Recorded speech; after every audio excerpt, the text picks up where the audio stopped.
Pois bem, ele é professor de Educação Física e deputado federal pelo Rio de Janeiro.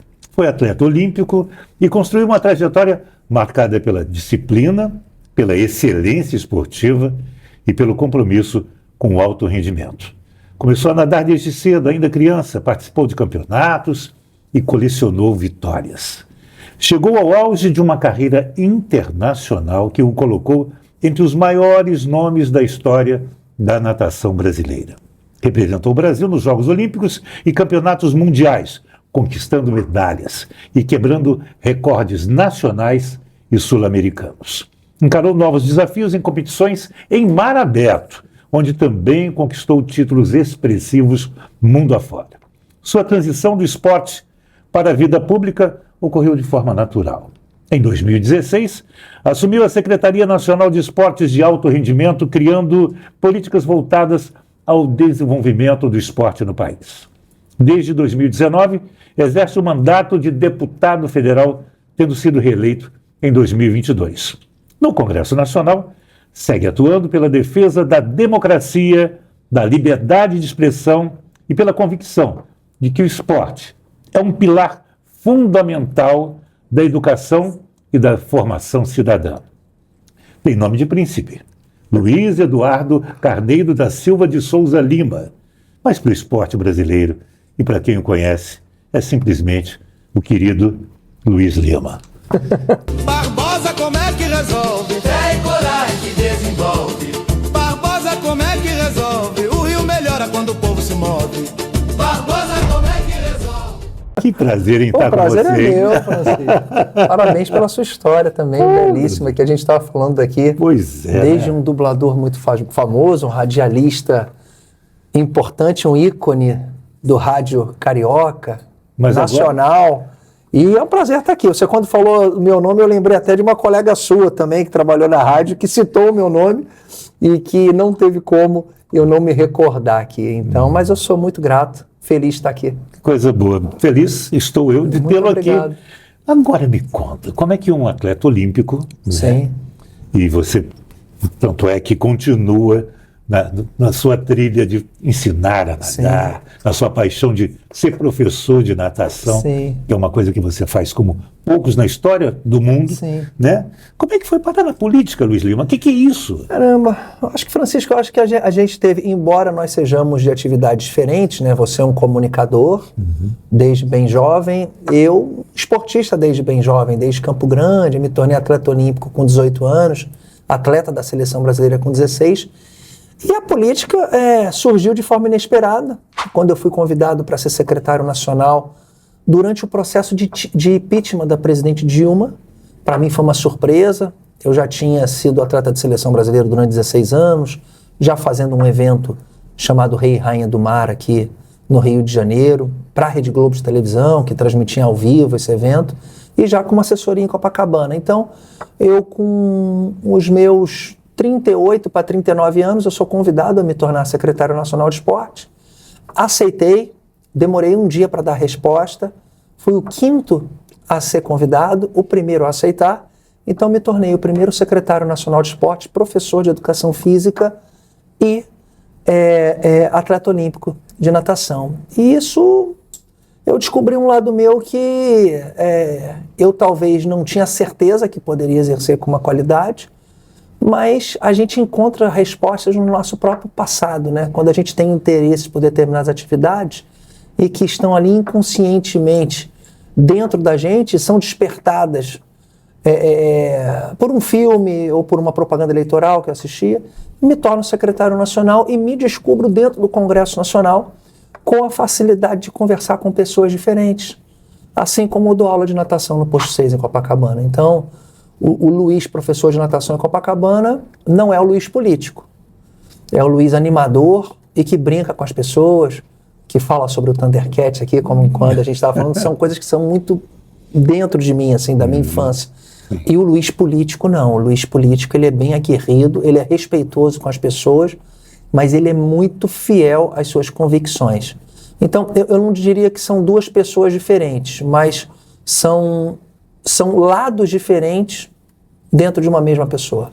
Você é uma pessoa aplicadíssima no que faz. tanto como na natação, como quanto político. Você colocou aí os dois Luiz. Sim. Realmente, Luiz, professor de natação apaixonado, que lida com todo mundo com leveza, com um sorriso no rosto, com os olhos brilhando. E sem o Luiz brincalhão da praia, o Luiz político não existe. Pois é, o Luiz político... Não, ele não existe porque eu não conseguiria suportar. Ah, é? Não. Pois é. De maneira alguma eu conseguiria suportar. A gente não pode viver a vida inteira com apenas a convivência de uma verdade apenas. É claro que eu sou um deputado de direita, do Partido Novo, que é o que os nossos adversários gostam de chamar de extrema-direita. Eu acredito piamente nisso. Mas nós precisamos conviver também com pessoas que pensam diferente da gente. E Copacabana me traz isso. Então, se não fosse o Luiz dando aula em Copacabana, não dá. Não É dá. barra pesada, Brasília? Emocionalmente mas você só deixa entrar dentro de você se você permitir.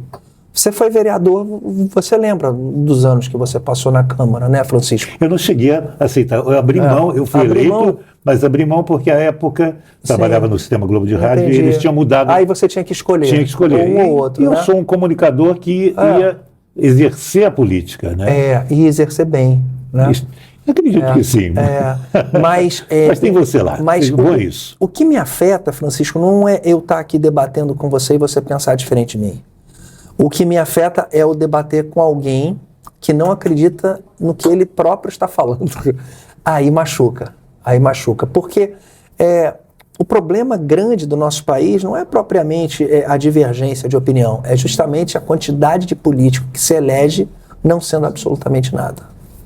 Como assim? Não sendo absolutamente nada, que o interesse é o voto, a exploração da vulnerabilidade social, o assistencialismo, a perpetuação do poder. Não constroem nada. Não há identificação. E o que a gente observa hoje nos grandes centros urbanos, como o Rio de Janeiro, o estado do Rio de Janeiro elege 46 deputados federais, 70 estaduais. O percentual de voto de opinião, tanto para a esquerda como a direita, está diminuindo cada vez mais. Eu não sei se você me compreendeu. As pessoas estão entrando num estágio de vulnerabilidade social tão delicado e de necessidade de assistencialismo, com um salário mínimo mais baixo da América do Sul, do Brasil, só vencemos da Venezuela. A gente tem mais de 50 milhões no CAD único. A gente tem pessoas que dependem muito do governo e dependem muito de políticos que lhe deem assistência. É o voto do quem dá mais, é isso? É o voto do quem dá mais e quem chega por último. Que coisa. Então, o voto de opinião que você tem, você é de Nova Friburgo, sim. Que lá ainda acontece, inclusive você mencionou isso, né, do interior que ainda vota pela certeza de que está elegendo alguém com convicções e intenções bem claras a respeito do estar ali, está cada vez menor. Tanto para a esquerda como para a direita, por exemplo, eu tenho a metade dos meus votos na capital. A capital do Rio tem 7 milhões, o estado do Rio tem aproximadamente 15 milhões de habitantes, então metade da população do estado do Rio de Janeiro está na capital do estado. Friburgo, eu fui o campeão de votos em 18 e 22, por minha mãe ter vivido na cidade, pequenininha, eu ter crescido lá, e o Glauber Braga do pessoal é o segundo. Então lá nós temos uma identificação real de que as pessoas votam por opinião. É claro que tem um percentual muito pequeno que pode ali ceder o seu voto em razão de um benefício ou uma facilidade, mas é muito menor do que nas outras regiões do estado do Rio de Janeiro. É interessante, PSOL e Novo, né? PSOL e Novo, em Friburgo. Um para cada lado. Né? E eu sei que vocês têm um relacionamento cordial. Com o Glauber, assim, no início era mais cordial, hoje tá... Eu diria que eu respeito ele, né, mas assim, eu carrego uma porção minha de atleta e de educador físico que eu costumo a me abrir muito e abrir sempre o meu coração, assim, né? Mas com o Glauber é difícil.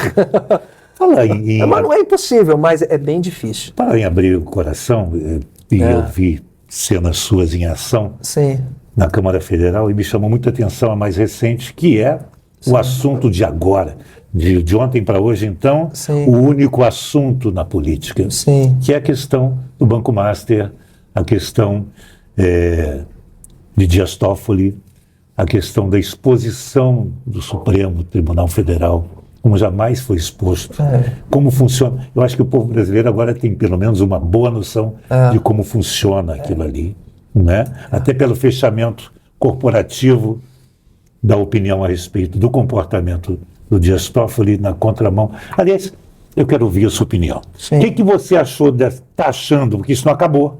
Sim. Aliás, eu acho que estamos no auge dessa história do Banco Master, mesmo com a troca de relatoria no Supremo Tribunal Federal. Você foi ver, isso te desgastou muito pessoalmente, ou tem te desgastado? Como é que você está vendo isso?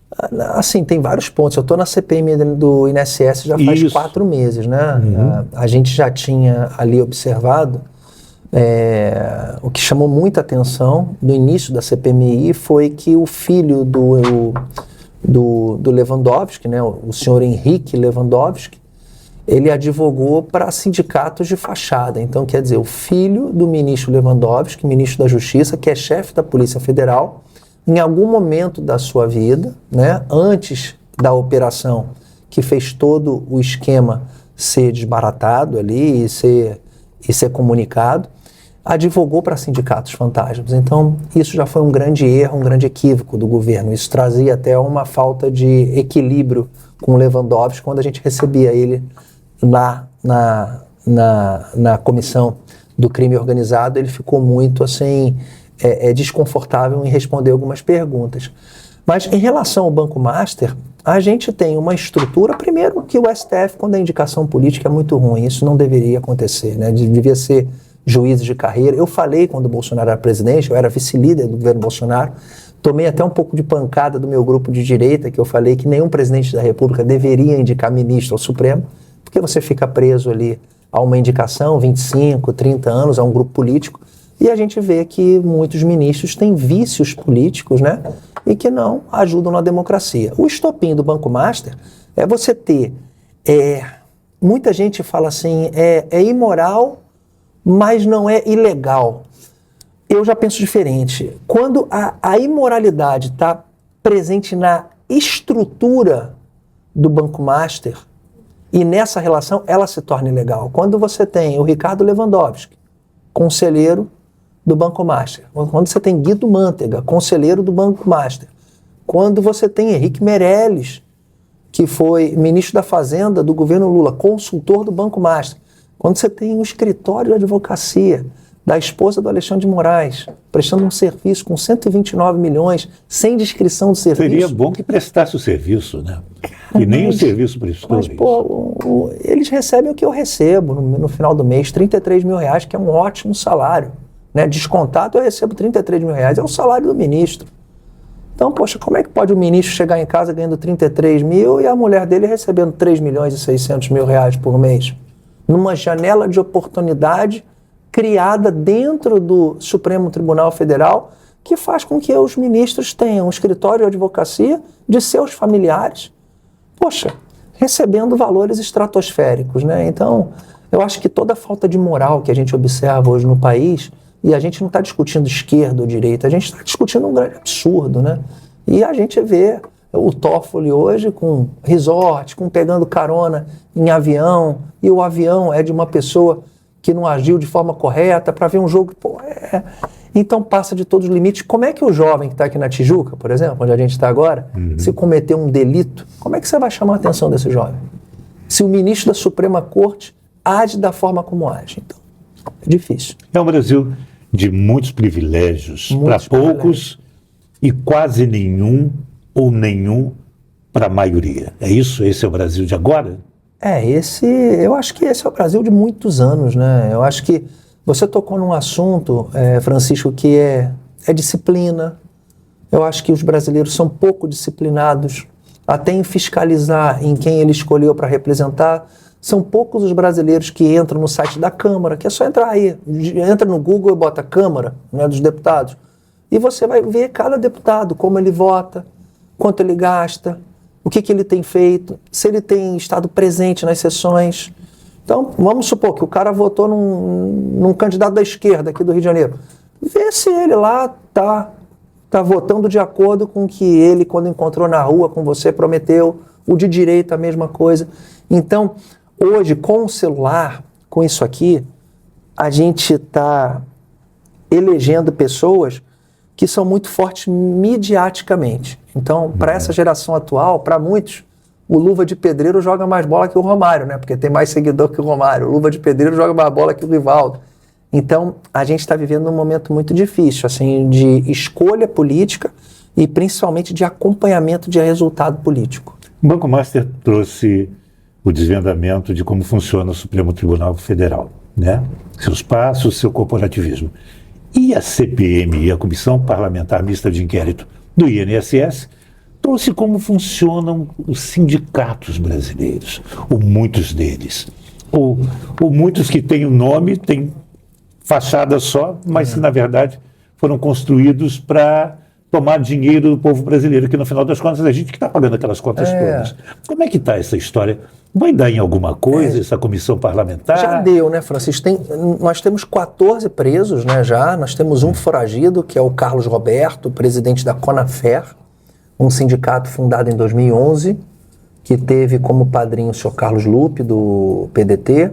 A gente tem a Sindinap, que tem o irmão do presidente Lula como vice-presidente desse sindicato. E nós temos o campeão dos sindicatos em arrecadação, que é a CONTAG, que é um sindicato dos anos 60, que foi um dos responsáveis pela formação da CUT, e esse muito ligado ao PT, né? Então, hoje, isso já acontece há muito tempo, né? Então, você tem dentro do INSS recebedores de propina, que são servidores. A gente tem, por exemplo, o caso de um senhor chamado Virgílio, que está preso, junto com a sua mulher. Ele chegou ao ponto de reservar um apartamento naquela Sena Tower, em Balneário de Camboriú, por 28 milhões de reais. O salário dele é de 15 mil.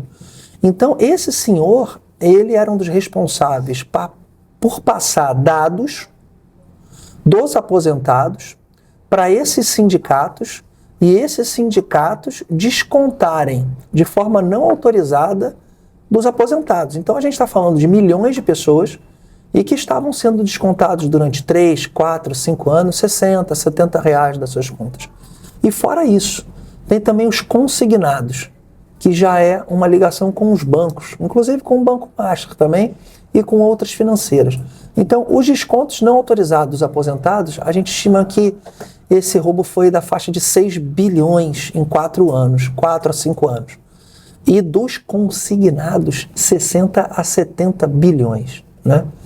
Então, a gente vê isso, a gente vê que as pessoas não tinham onde botar esse dinheiro, poucas pessoas liderando o esquema, sindicatos de fachada com construções familiares, de prestação de serviços de fachada também. Então, seria como o presidente do sindicato, o senhor X, tem ali os familiares A, B e C. Um fazia serviço de saúde, o outro fazia um serviço de transporte, o outro fazia um serviço cultural. E eles se pagavam. Então, o dinheiro girava entre a própria família e aí você distribuía entre os recebedores de propina, entre políticos, para não agirem. Também tinha pessoas ligadas indiretamente ao próprio sistema judiciário, através de escritório de advocacia. Então, realmente é uma teia muito triste para o nosso país. Esse dinheiro vai voltar para a gente ou a gente vai pagar mais essa conta? Não, eu imagino que essa conta, o brasileiro vai ser roubado 2 vezes, né? Porque é praticamente impossível você recuperar o total desse recurso. Alguma coisa, pelo menos? Alguma coisa eu acredito que sim, mas essas pessoas, hoje a gente tem lugares no nosso planeta que não tem convênio com o Banco Central Brasileiro, e a gente recebeu uma senhora que eu até brinquei com ela e foi uma das falas minhas de maior repercussão. Ela era pensionista do INSS, mas tinha também um sindicato de fachada. O pai dela foi servidor do INSS nos anos 50, 60 e 70, se eu não me engano, faleceu nos anos 80. Ela é filha e é pensionista há uns 30 e poucos anos, Só que ela lidera um esquema de desvio de recurso de aposentado. Essa senhora foi 31 vezes para Dubai, com inúmeras malas em cada viagem, que a gente conseguiu descobrir. Essa senhora comprou 2 Mustangs elétricos, e aí eu até fiz uma brincadeira com ela. Pô, como é que a senhora conseguiu comprar 2 Mustangs elétricos, ganhando 7 mil de pensão e tal? Mas ela tinha esse sindicato de fachada e esses descontos não autorizados, né? Aí o pessoal na rede até falou comigo, poxa, o deputado ficou mais indignado porque comprou o carro elétrico. Eu também fiquei indignado, porque Mustang é Mustang. Mas são esses casos que era muito dinheiro, muito dinheiro. Agora, graças a Deus, parou. Mas a gente ainda tem, no INSS, casos que chamam muita atenção. Se você liga, se eu não me engano é 145, né, o INSS. Se você liga para esse número, atende em Caruaru, em Recife ou em Salvador. Caruaru é a cidade do atual ministro da Previdência, que o pai dele foi prefeito de Caruaru e que eles pertencem ao PDT. E essa localização do INSS ela se situa em Caruaru há muitos anos. É claro que foi uma escolha política, né? Então a gente vai descobrindo que a estrutura do INSS tem muita coisa para melhorar, para torná-la mais transparente e mais eficiente. E é interessante como, pelo menos eu conheço, enquanto prestador de serviço para o povo brasileiro, através do rádio, é o instituto mais indisponível para o cidadão quando ele tem problemas que eu já conheci. Se você tem problema com o INSS, prepare-se para ter outro problema, que é a falta de acesso, de clareza e de justiça dentro desse instituto.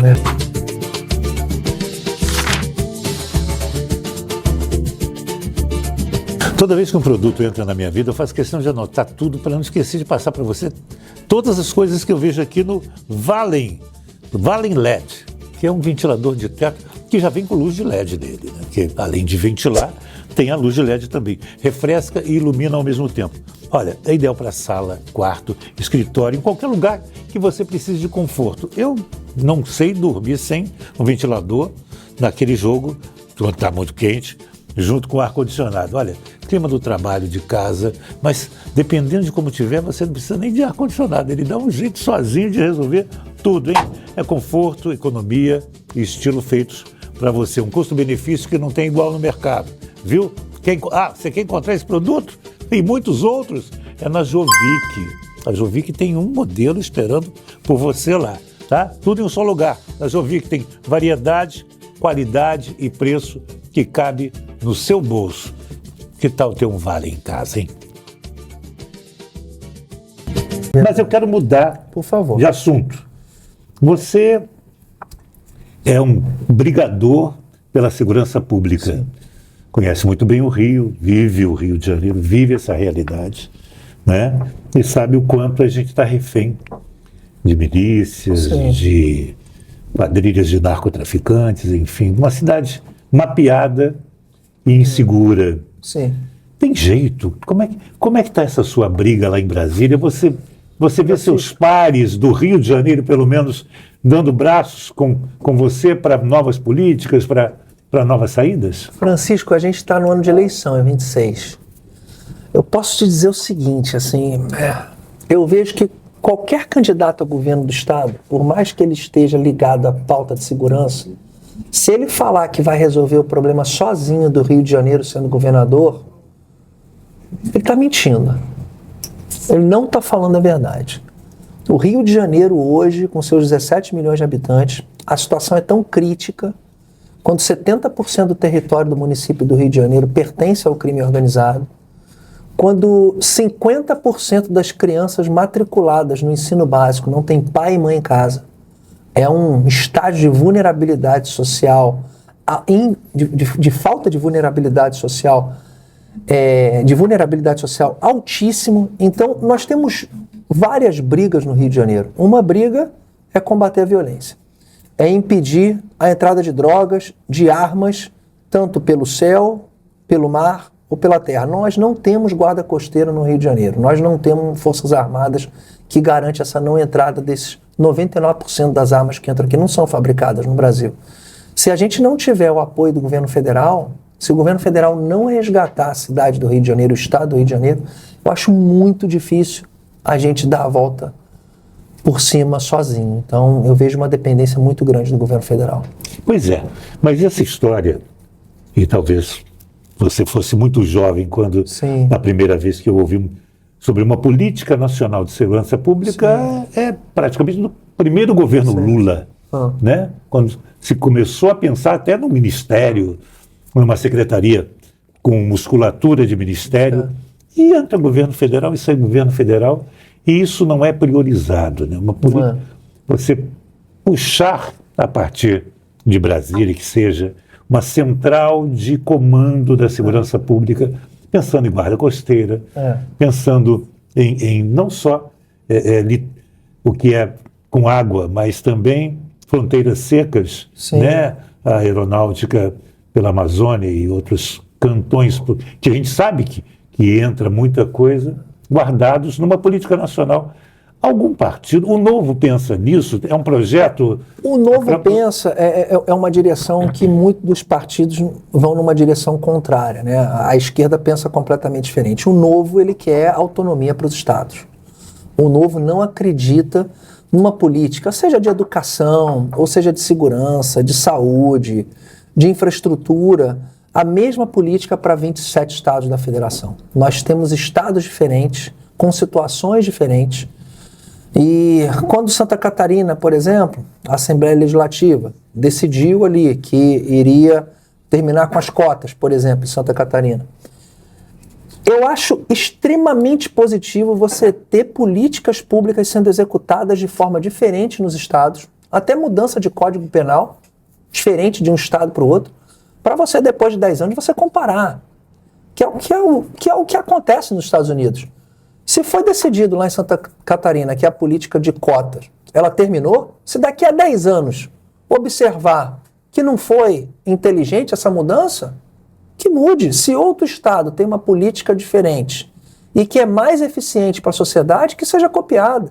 Se aqui no Rio de Janeiro você estabelecer penalidades mais severas para o traficante, para o cara que assalta uma senhora na rua, para um cara que rouba um veículo e dá um tiro numa pessoa inocente, e que essa pena seja mais severa, 3 vezes mais severa do que no estado da Bahia, e os índices da criminalidade no Rio de Janeiro vierem a baixar, que a Bahia copia o Rio de Janeiro.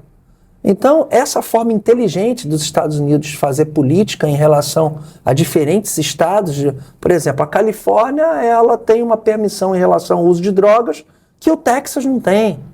Né? Aí hoje, poxa, está vendo que realmente a decisão na Califórnia não foi bacana.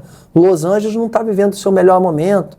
Mesmo aqueles políticos que votaram a favor dessa tolerância com as drogas estão repensando. Então, essa comparação dentro do país, dentro do Brasil, de diversas formas diferentes de lidar com políticas públicas, está aí uma grande oportunidade da gente fazer uma política mais honesta e comparativa.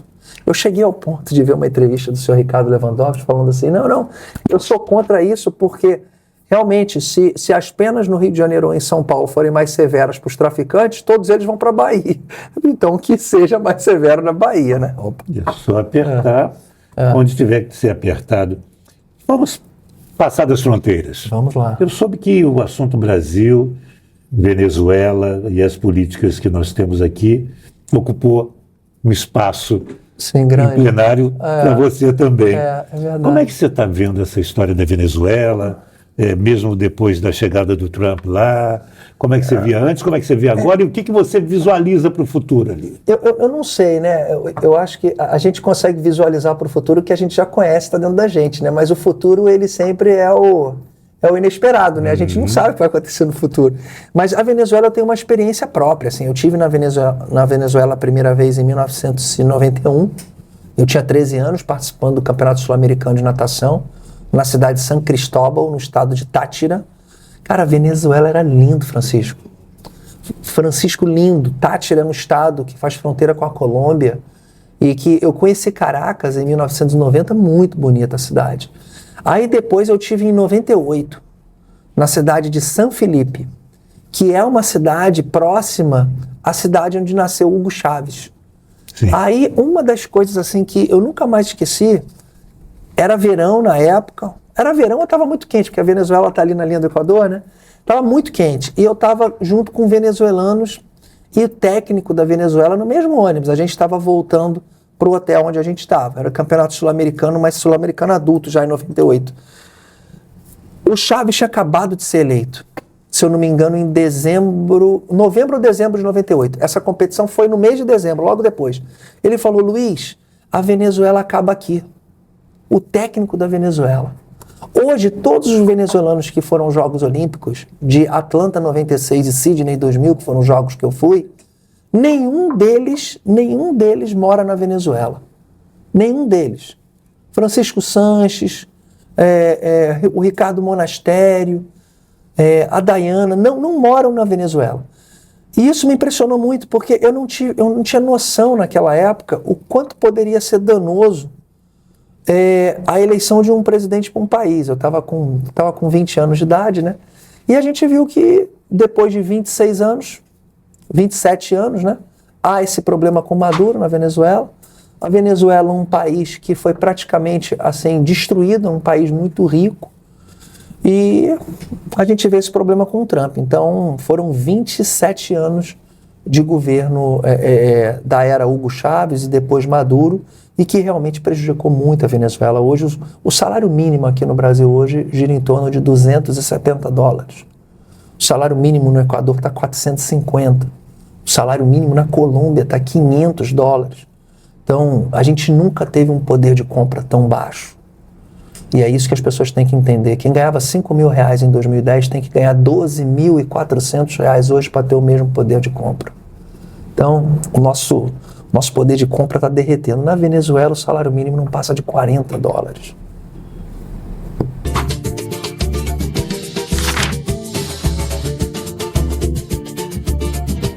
Você sabe que hoje em dia, sem suplemento, não dá para ter qualidade de vida. De jeito nenhum. Nosso corpo é uma maquininha que vai se desgastando e precisa ser estimulada, precisa ser complementada. E para você que quer foco, quer disposição e até namorar melhor, Libe Homem chegou para isso, tá? Para que você tenha um combo aí de coisas boas para começar o dia com vontade de trabalhar e terminar um dia com vontade de namorar. Libe Homem. E o Dream Prata, o que é? Serve para homens e para mulheres. É um inibidor de apetite, mas natural. Você, aos poucos, vai notar que não está com vontade de comer tanto, não está com vontade de comer tantas vezes por dia, graças ao Dream Prata, que tem efeito comprovado em 30 dias. E olha, não tem efeitos colaterais e nem contraindicação, porque são suplementos e são naturais. Libe Homem para o homem e o Dream Prata para homens e para mulheres. Eu estou usando e recomendo.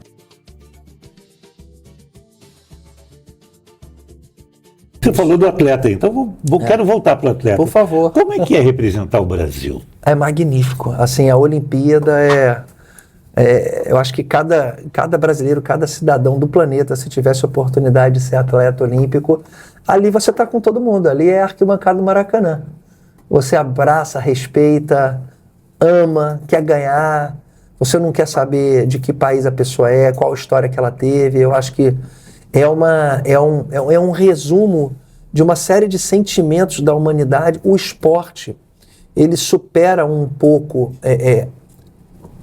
A música também é muito forte, mas o esporte, ele supera um pouco a música, porque ele é um movimento humano com a capacidade de agregar, assim, fabulosa, assim, é impressionante. O que mudou? O que mudou em você depois da Olimpíada? Poxa, mudou tanta coisa. Mudou que eu sou uma pessoa muito disciplinada.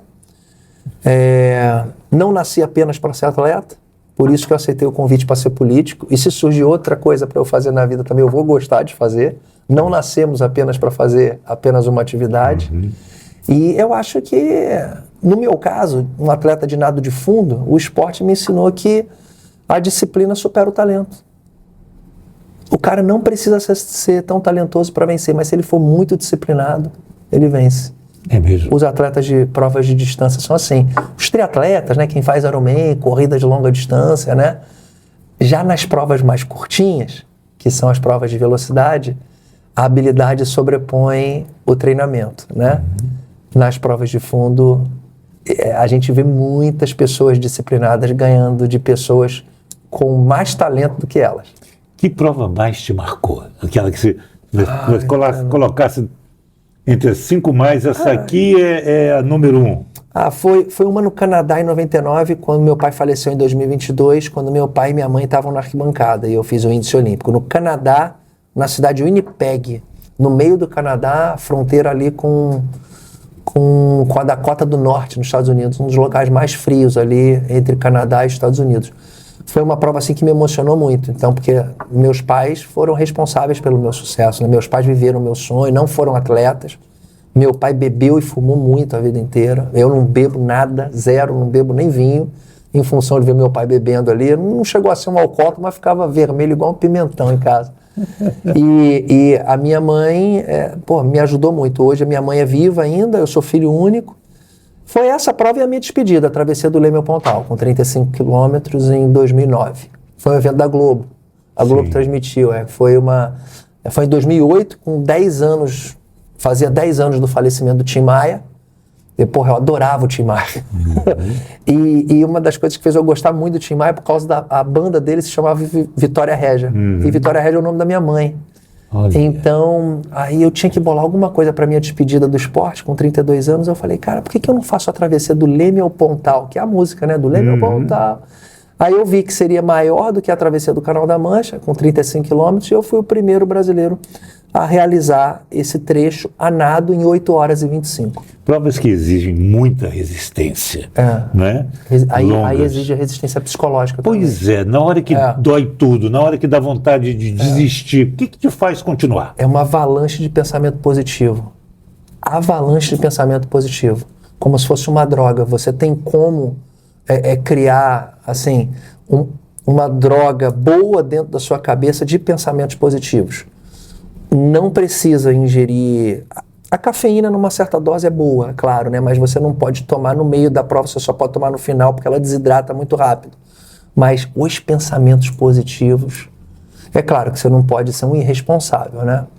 É muito perigoso, porque quando você está com 28 km de prova, 25, 30, você só tem um objetivo na vida naquele momento, que é concluir a sua tarefa, o seu percurso.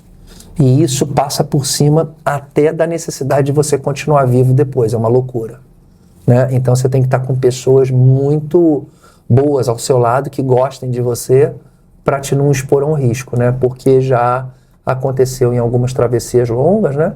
Da pessoa ir ao extremo e infelizmente falecer. Disciplina você coloca que é uma chave para o seu sucesso. Sim. E outra coisa também, você colocou no começo da nossa conversa, o fato de você ter a natação te faz suportar algumas situações políticas. Além dessas duas coisas, você transferiu mais alguma coisa do atleta para o político? Que você se lembre? Eu acho que eu respeito. Eu acho que o que eu transferi para a política, que eu acho que eu tenho um ponto positivo e que falta a muitos políticos, até da direita, assim. A esquerda, por estar há mais tempo, eles são mais esportistas dentro da política. Eu diria que os esquerdistas hoje, por estarem há 40 anos aqui, desde ali do fim do regime militar, e já estão há mais de 40 anos, né? Eles são mais esportistas dentro da política. O que é ser um esportista dentro da política? É você respeitar o seu adversário. Eu não estou dizendo que eles me respeitam, não. Alguns só me respeitam, mas eles prestam atenção nas coisas boas que eu faço. E eu fico observando, às vezes, um político para ver o ponto forte dele, né? Porque eu tenho que entender completamente o meu adversário para eu conseguir conquistar o eleitor dele, né, de uma forma honesta, porque a maior vitória de um político sobre o outro não é você, muitas vezes, esculachar ele e você fazer um palanque só para quem já vota em você. É você conquistar o voto do eleitor dele, né? E para isso você tem que respeitar o seu adversário e observar as qualidades do seu adversário. Então, não é porque o cara é meu adversário e defende uma ideologia que eu não acredito que ele só vai ter pontos negativos. Então, você descobrindo os pontos positivos dele ali, você pode se tornar um político mais resistente, porque não vence o mais forte nem o mais rápido, vence o resistente, né? Brasília, direita e esquerda. Sim. Nunca tivemos um Brasil tão polarizado. Sim. Vou perguntar para os dois. Maior defeito, maior virtude da direita, maior defeito, maior virtude da esquerda. É que você falou que esportividade pode até ser, né? Eu acho que a maior virtude da esquerda hoje ela é mais organizada, ela tem mais partidos que alimentam hoje o PT, então o PT ele tem uma vantagem hoje, embora eu enxergo que o momento é o mais delicado para o governo do PT, eu acho que é um momento muito delicado, mas ele é um partido que tem PT, que tem PSOL, que tem PCdoB, que tem PDT, que tem PSB, que tem cidadania. Então, ele tem afluentes políticos, né, dentro do Rio Amazonas, que seria o PT. Ele tem uma estrutura mais forte político-partidária do que a direita, né? A direita hoje tem o Novo, que vota 100% contra, somos 5 deputados federais somente, é o partido que percentualmente vota mais contra o governo Lula, um senador. Somos muito disciplinados, assim, dos 10 deputados federais que mais falam na tribuna, 4 são do Novo. Eu, Marcel Van Hatten, a Adriana de São Paulo e o Gilson de Santa Catarina. O Salles é do Partido Novo, mas fala um pouquinho menos no plenário, mas participa também de forma muito, muito, muito intensa. Eu diria isso. A direita se comunica muito bem na mídia social. Eu diria que são esses pontos. Direita não tem defeito? Esquerda não tem defeito? A esquerda, não, eu falei de uma virtude da esquerda. Isso. A esquerda, eu acho que a pouca tecnicidade na administração pública e a falta de responsabilidade com o recurso público. Isso é uma das coisas que peca muito com a esquerda, assim. E os erros, eles se repetem. Então, o Lula 1, o Lula 2, a Dilma 1, a Dilma 2, que foi metade, depois entrou o Temer. São erros sucessivos. Então, por isso que a tecnicidade deles, a falta de gente capacitada em realmente... eu acho que é muito político as nomeações da esquerda, e leva em consideração menos a tecnicidade. O governo Bolsonaro, ele teve uma tecnicidade muito bacana, teve números positivos, teve as empresas estatais dando lucro, a gente teve números positivos, né? Então, eu diria que isso. Eu acho que a intenção do assistencialismo do PT, ela é boa até o momento, mas ela se perpetuando durante muito tempo e não tendo objetivos claros para fazer com que aquela pessoa saia daquela situação é ruim, é um vício ruim para o país. Os números não reais do IBGE são um grande problema para o governo do PT. Não tem cabimento o Brasil ter somente 4% de desempregados. Hoje o IBGE leva em consideração uma pessoa que presta um serviço de 1 hora por semana como empregado, e não é. A gente tem 50 milhões de pessoas recebendo Bolsa Família, então a conta não fecha. A gente estima aí que tem pelo menos 16,6% de desempregados no país. Então é isso. Essa polarização, para mim, eu particularmente, eu dou graças a Deus que ela existe. Eu não gostaria de ver apenas torcedores de um clube só no país. Eu acho que a gente tem que ter, mas eu acho que a gente tem que ter um sistema regulador, que é o STF, para regular essa relação do poder legislativo com o poder executivo, totalmente isenta. Eu acho que também o problema nasce aí.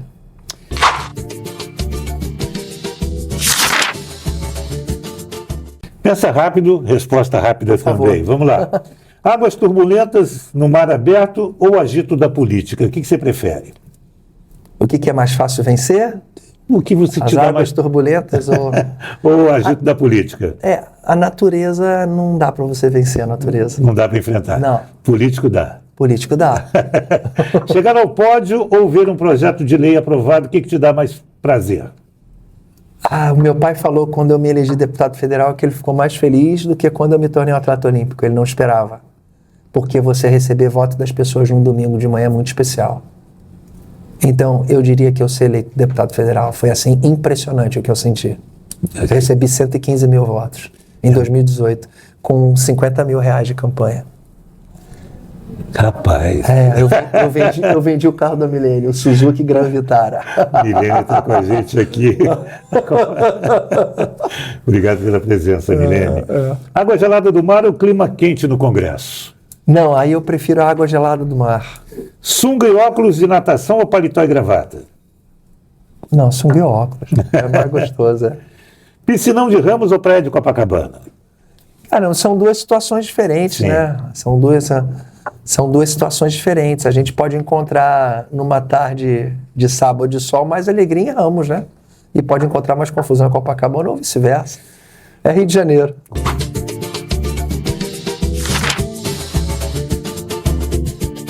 Continuar no Pensa Rápido. Carioca que é carioca. É sempre bem-humorado. O Rio não é para amador por quê? Você tem que conhecer bem o Rio. Carioca não gosta de sinal fechado por quê? Ai, caramba, porque já tem muito trânsito, né? O Rio de Janeiro continua. Poxa, continua muito intenso, cara. É um caos, mas a gente adora isso aqui, né? Isso que é loucura, né? Quem nada contra a corrente? O Cazuza falava, né? Nadando contra a corrente só para se exercitar, né?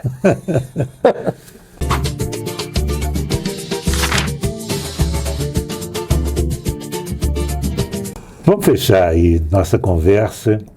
E eu sei que você tem muito para dizer, por isso não é fim de conversa agora. Sim. Tem muito que conversar. O esporte pode transformar o Brasil? Você acredita que um projetão para a juventude, para a criançada de esporte, pode tornar esse país melhor? Eu não digo nem projetão, Francisco.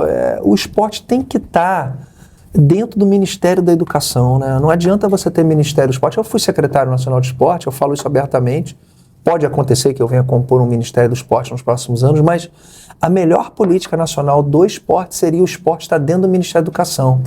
Então, se você, de fato, enxergar que o esporte é um pilar da educação e tem que estar nas escolas de ensino básico, né? Em todo o nosso sistema de ensino e universitário, são 69 universidades federais no Brasil, são 69 centros de treinamento, na verdade, que são as nossas universidades federais, são muito mal aproveitadas. Então, aí entra um pouco esquerda e direita, né? Esporte participativo, esporte de competição. Os políticos de esquerda, a política de esquerda gosta muito do esporte de participação. A direita, eu também gosto de esporte de participação como educador físico, mas o esporte de competição, ele dá a chance para aquele atleta talentoso alcançar a sua melhor plenitude, né? Então, a plena democracia é você ter os dois. E é muito bom. Eu estava até hoje conversando com o Pedro Rizzo, que foi campeão de MMA, está com 52 anos, e que tem um projeto ali na Avenida Brasil há muitos anos, são 7 lutas marciais, né?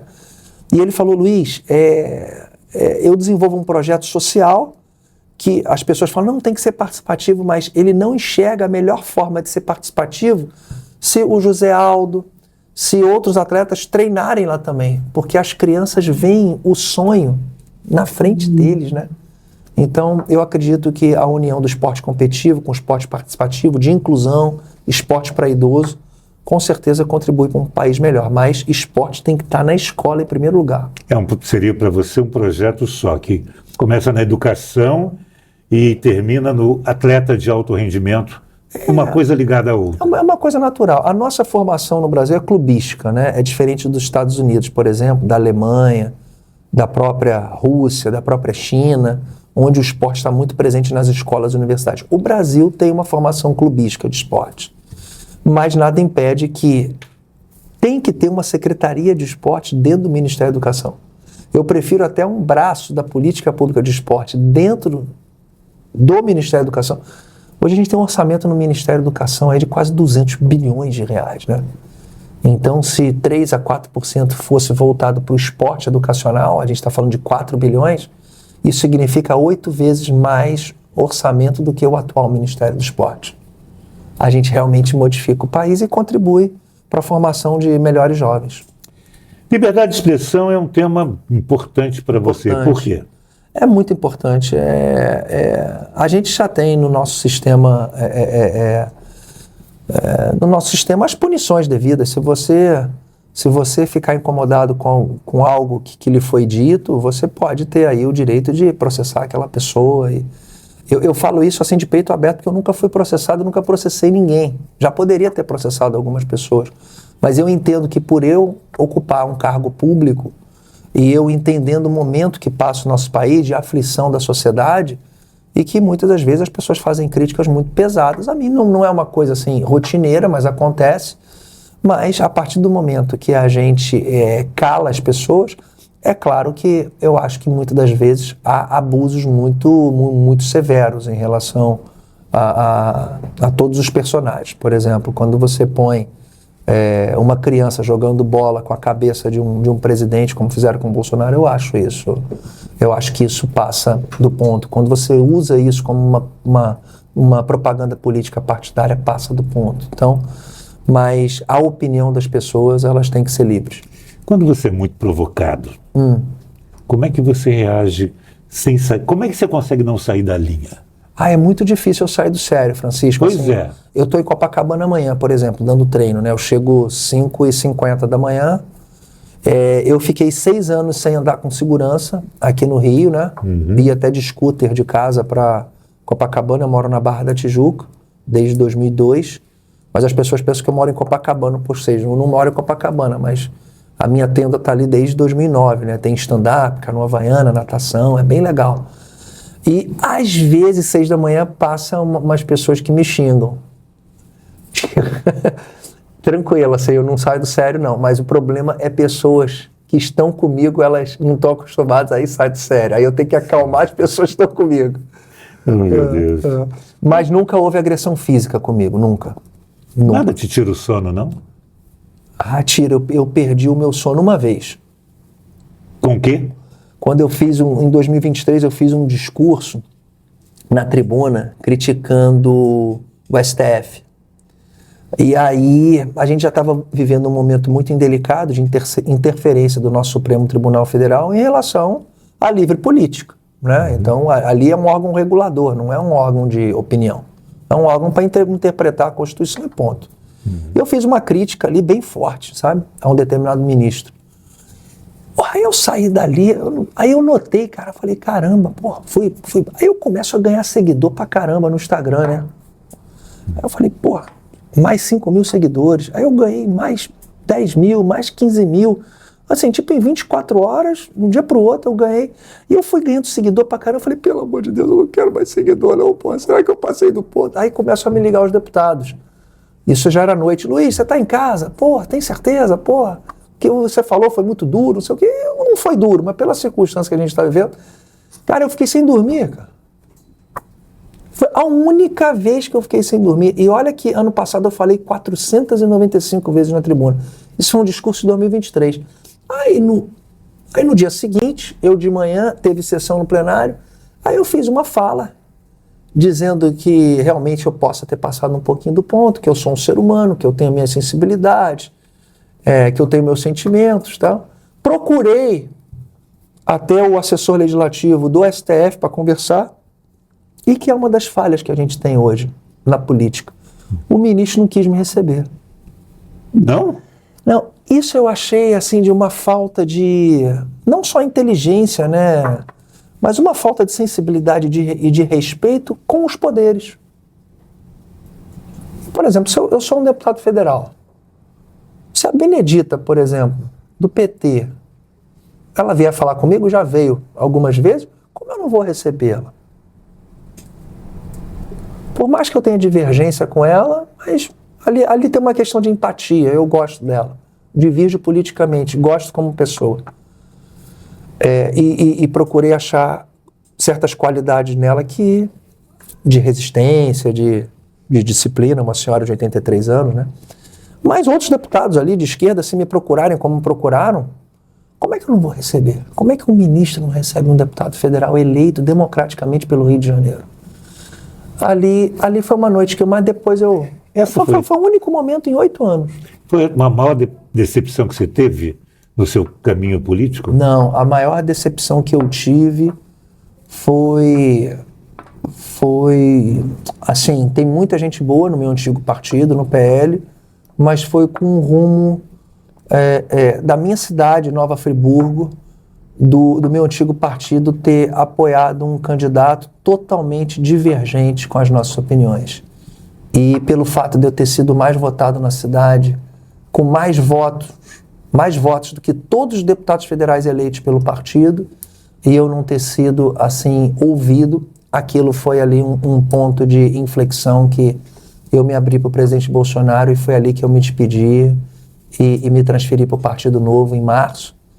Assim, o presidente Bolsonaro me desejando muito boa sorte, o presidente do partido, o Valdemar também, mas para eu continuar a minha essência de 2018, eu teria que regressar para o Partido Novo.